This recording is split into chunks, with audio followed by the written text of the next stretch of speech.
তো dear students, এর আগের ক্লাসে আমরা একটা রেজুলেশন সম্পর্কে পড়েছিলাম যে দুই ধরনের রেজুলেশন কিভাবে হয়।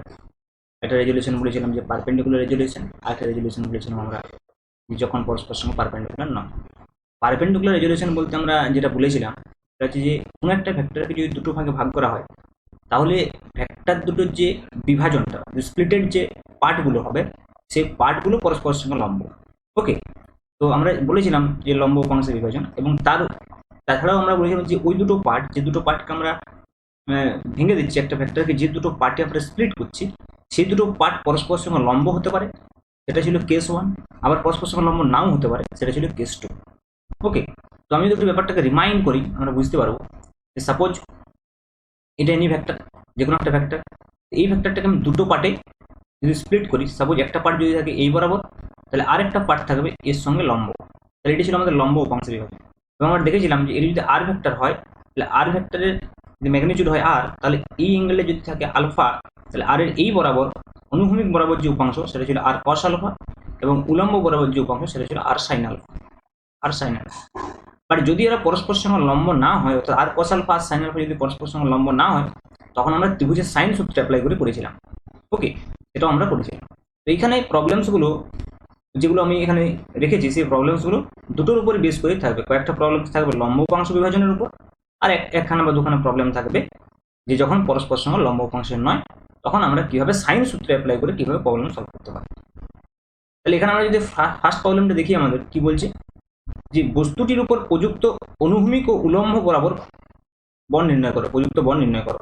তাহলে এখানে একটা স্মল এম ভরের বস্তু রাখা আছে, অনুভূমিক ভূমির উপরে স্মল এম ভরের একটা বস্তু রাখা আছে, এবং স্মল এম ভরের বস্তুর উপরে ভূমির সঙ্গে 60 ডিগ্রি কোণে 50 নিউটন বল কাজ করছে।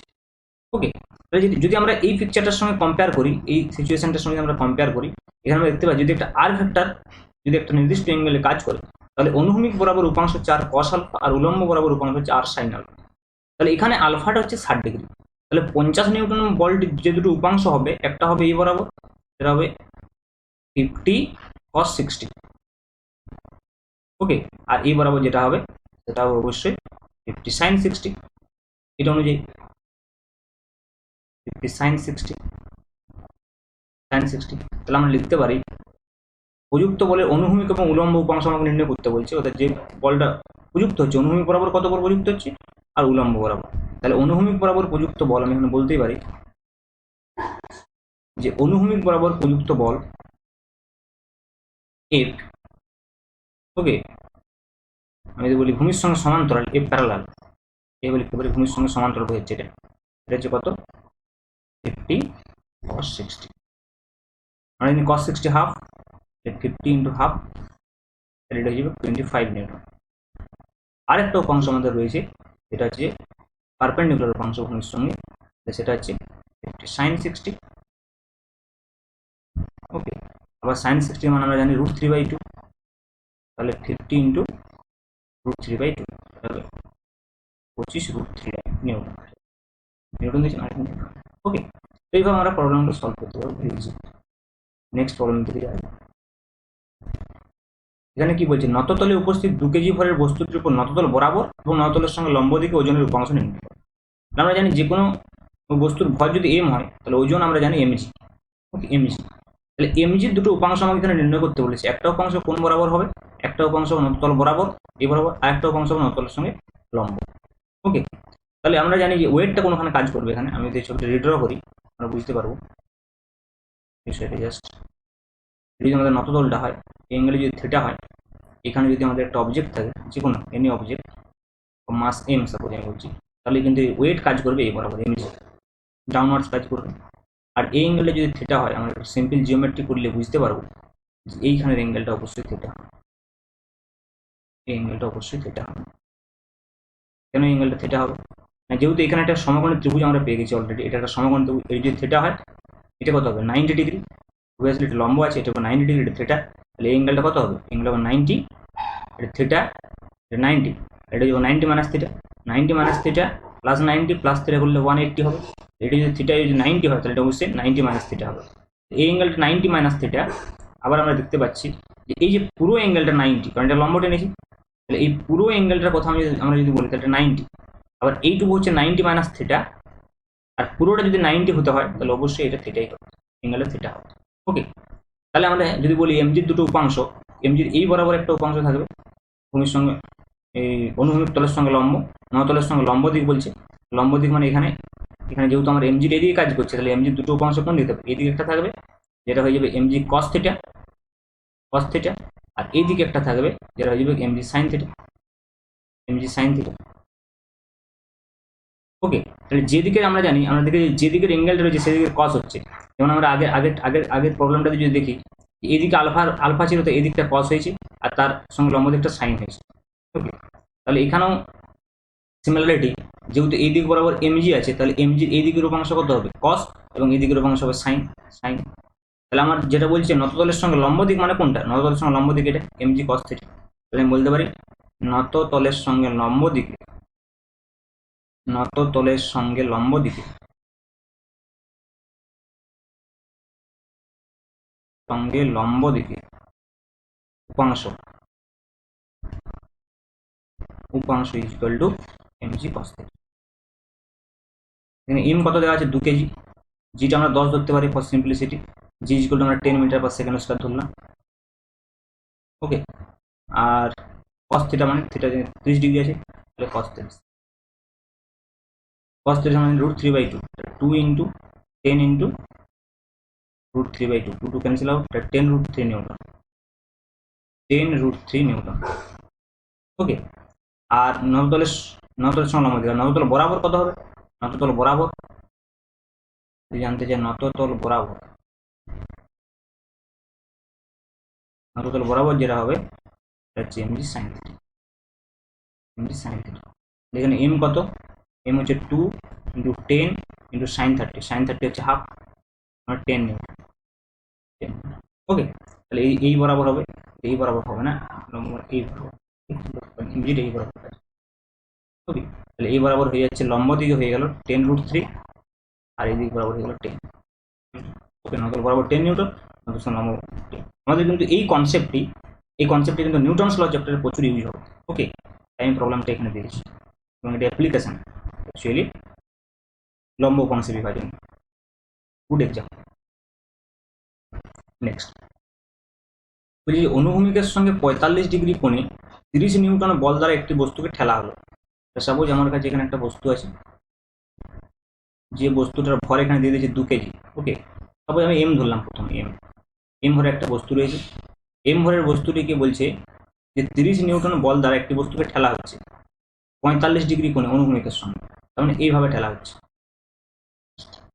এই অ্যাঙ্গেলটা আমি বলতে পারি অনুভূমিকের সঙ্গে কত কোণ রয়েছে? 45 ডিগ্রি অ্যাঙ্গেল, 45 ডিগ্রি। তাহলে আমি যদি এই বরাবর বলি, ফোর্সটা এই বরাবর আমার যাচ্ছে 45 ডিগ্রি অ্যাঙ্গেলে, এই বরাবর ফোর্সটা যদি এফ হয়, এই অ্যাঙ্গেলে যদি 45 হয়, অ্যাঙ্গেলটা 45 হবে, 45ই হবে। তাহলে এফ এর এই দিকের উপাংশ হয়ে যাবে এফ cos 45 ডিগ্রি। ওকে, আর এই দিকের উপাংশ হয়ে যাবে F sine 45 degree, sine 45 degree. আর এম মাসের জন্য এই বরাবর একটা ওয়েট কাজ করবে এমজি, এমজি। এবারে কি বলছে? বস্তুকে ঠেলা হলো, তো ভূমির উপর প্রযুক্ত মোট বল নির্ণয় করো। তার মানে ভূমির উপর প্রযুক্ত মোট বল কত হবে? M G plus F sine 45 degree. অতএব আমি বলতে পারি যে ভূমির উপর প্রযুক্ত মোট বল, ভূমির উপর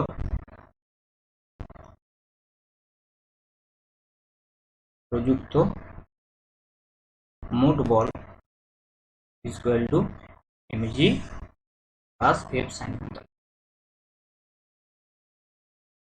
এদিকে আমরা এম কত 2 কেজি দেওয়া আছে, কি হচ্ছে 10, তাহলে 2 ইন্টু 10 প্লাস এফ দেওয়া আছে 30 নিউটন ইন্টু সাইন 45 হচ্ছে 1/√, এটা হচ্ছে 20 প্লাস 3/√, 30/√। ওকে, এটা একটু ক্যালকুলেশন করবে তোমরা, তাহলে এত নিউটন ফোর্স পেয়ে যাবে। ওকে, জাস্ট এটা ক্যালকুলেটার করে নিতে পারো, 30/√2 কত হবে বেরিয়ে যাবে। ওকে, তো নেক্সট কোশ্চেন দিকে যাই। কোশ্চেন নাম্বার 4 হচ্ছে নম্বর 4। ওকে, বলছে একই বিন্দুতে ক্রিয়াশীল দুটি বলের একটির মান অপরটির দ্বিগুণ। একই বিন্দুতে ক্রিয়াশীল দুটি বলের একটির মান অপরটির দ্বিগুণ, তাদের লব্ধি বল ও বৃহত্তর বলটির মধ্যবর্তী কোণ থিটা। তাহলে একটি বল অপরটির দ্বিগুণ বলেছে, একই বিন্দুতে ক্রিয়াশীল দুটি বলের একটির মান অপরটির দ্বিগুণ। ওকে, তাহলে একটি যদি এফ হয় অপরটি 2f, সাপোজ এই বলটা যদি আমি এফ ধরি, তাহলে আরেকটা বল হবে একটি অপরটির দ্বিগুণ 2f। এইদিকে যদি আমি পোস্টটা ধরি তাহলে সেটা 2f হবে। এবারে কি বলছি, লব্ধি বল ও বৃহত্তর বলটির মধ্যবর্তী কোণ থিটা দেওয়া আছে। তাহলে এখানে লব্ধি বলটা নির্ণয় করি, এটা যদি সামান্তরিকের কর্ণ হয় এই বরাবর আমাদের লব্ধিটা হবে। ওকে, লব্ধি বল এবং বৃহত্তর বলের মধ্যবর্তী কোণ, অর্থাৎ বৃহত্তর বল কোনটা আছে 2f, মধ্যবর্তী কোণ থিটা দেওয়া আছে গিভেন। দেখা হয় যে থিটার মান π/6 অপেক্ষা বেশি হতে পারে না। আমাকে প্রুভ করতে হবে যে থিটা π/6কে ক্রস করতে পারছে না, আমার π/6 থেকে কম হবে বা π/6 এর বেশি হতে পারে না। ওকে, তাহলে আমরা এখানে দেখতে পাচ্ছি যদি এই অ্যাঙ্গেলটা থিটা হয়, ওকে, তাহলে আমরা দেখতে পাচ্ছি ওই দিকের অ্যাঙ্গেলটাও থিটা হবে, একান্তর কোণ যেহেতু একান্তর কোণ, তার মানে এই অ্যাঙ্গেলটাও থিটা হবে। ওকে, এবার যদি আমি এই অ্যাঙ্গেলটা জাস্ট আলফা ধরে নিই, এটি যদি যেহেতু 2f, তাহলে এটাও 2f হবে, এটাও 2f হবে, এটা এফ আছে মানে এটা এফ আছে। ওকে, এই অ্যাঙ্গেলটা যদি আমি সাপোজ আলফা ধরে নিই, আলফা। ওকে, তাহলে এখানে যদি আমি এই ত্রিভুজটা, এটা ওপি কিউ ত্রিভুজের নাম দিয়ে দিই, ওপি কিউ ত্রিভুজের সাইন সূত্র অ্যাপ্লাই করলে আমি বুঝতে পারবো কি হবে। অ্যাকচুয়ালি আমি বলতে পারি যে ওপি কিউ ত্রিভুজে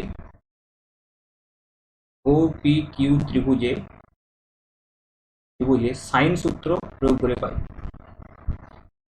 সাইন সূত্র প্রয়োগ করে পাই, তাহলে কি হবে, f/sin θ = 2f/sin α। এদিকের বাহু তার অপর দিকের অ্যাঙ্গেলের সাইন বলেছিলাম, f/sin θ = 2f/sin α। ওকে, তাহলে f কেটে গেল, তাহলে কত হবে 2sin θ = sin α। তার মানে আমরা পেয়েছি sin θ = half sin α, sin θ = half sin α। ওকে, এবারে আমাদেরকে নির্ণয় করতে হবে যে থিটার মান π/6 অপেক্ষা বেশি নয়।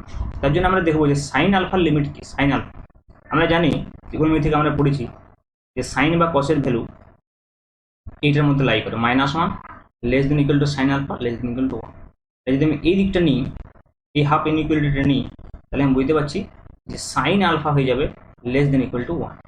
কিন্তু আমার প্রয়োজন হাফ সাইন আলফা, তাহলে হাফ সাইন আলফা কত হয়ে যাবে < হাফ।